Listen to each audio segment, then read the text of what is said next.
Hi, these are idioms about friendship.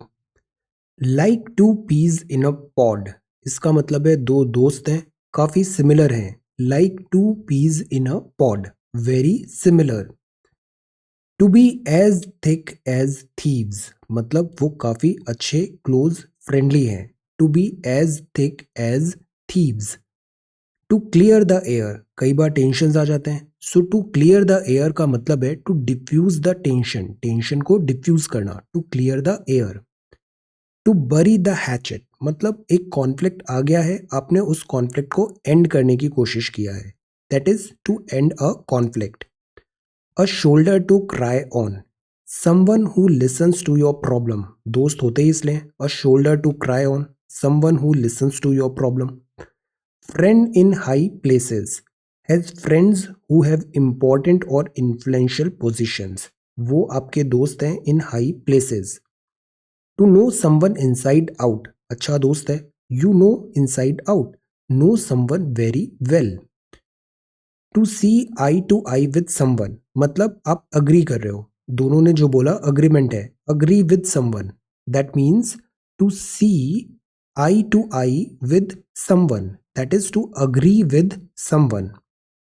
To build bridges. Bridges क्या काम करता है? Bridges दो चीजों को कनेक्ट करता है. तो to build bridges मतलब प्रमोट करना फ्रेंडली रिलेशंस बिटवीन पीपल और ग्रुप्स. जैसे अभी हमारे एक्सटर्नल अफेयर मिनिस्टर का विजिट हुआ, नेशनल सिक्योरिटी एडवाइजर, चीफ अभी आर्मी के, फॉरेन सेक्रेटरी नेपाल गए थे. Why? To build bridges. Promote करना फ्रेंडली रिलेशंस को बिटवीन पीपल और ग्रुप. ये वर्ड हम आईआर के आंसर्स में यूज करते हैं. स्ट्राइक अप अ फ्रेंडशिप मतलब बिकम फ्रेंड्स. दोस्ती करना. Strike up a friendship. तो ये क्या है? ये इडियम्स हैं about friendship. Like two peas in a pod. To be as thick as thieves. To bury the hatchet. To clear the air. Friends in high places. A shoulder to cry on. To see eye to eye with someone. To know someone inside out. To build bridges and strike up a friendship. ये idioms हैं about friendship. Now, let us talk about antonym. Antonym आज हैं you और we. Ugliness का beauty हो सकता है. वैसे beauty lies in the eyes of beholder.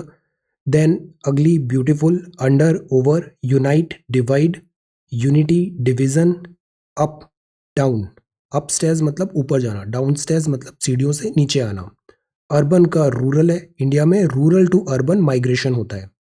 Useful है, यूजलेस है. यूजलेस का यूजफुल होगा. वैकेंट है, ऑक्यूपाइड है. वैली है, माउंटेन है. वर्टिकल का हॉरिजॉन्टल होगा. विक्ट्री का डिफीट होगा. विलेज का टाउन है. वॉयलेंट का जेंटल है. विजिटर का होस्ट है. वॉलेंटरी काम कर रहे हैं और वो कंपलसरी कर रहे हैं. वॉलेंटरी मतलब अपनी मर्जी से. वॉलेंटरी है, कंपलसरी है. ये वॉवेल हैं और ये कॉन्सोनेंट होते हैं. तो ये सब क्या हुए? ये एंटोनिम हुए. एंटोनिम ऑपोजिट, विलोम. Now let us talk about ship. Ship. Ship कहाँ पे होती है? सी, ओशन में. But ships don't sink. Although इसका फिजिक्स के फिनोमिनन होते हैं, बट अगर हम इसे इमोशनल, क्वेश्चन, साइकोलॉजी के बेसिस में देखें तो ships don't sink. Why? Because of the water around them.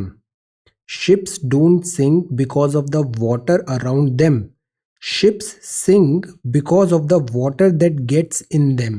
There is a difference. ये ship है. ship के बाहर water और ship के अंदर water. बाहर water से ship buoyancy आएगा, नहीं डूबेगी, sink नहीं होगा. water जब अंदर आ जाएगा ship के, तब ship sink होगी. So don't let what's happening around you get inside you and weigh you down. This is a very important lesson. Don't let what's happening around you get inside you and weigh you down. प्रभावित नहीं होना चाहिए surrounding से. Don't let what's happening around you get inside you and weigh you down. Ship कभी sink नहीं होगा. This is a lesson. So this is 30th of November 2020, set number 94, 5-minute English. Thank you so much for watching this video. Take care, study well and be safe.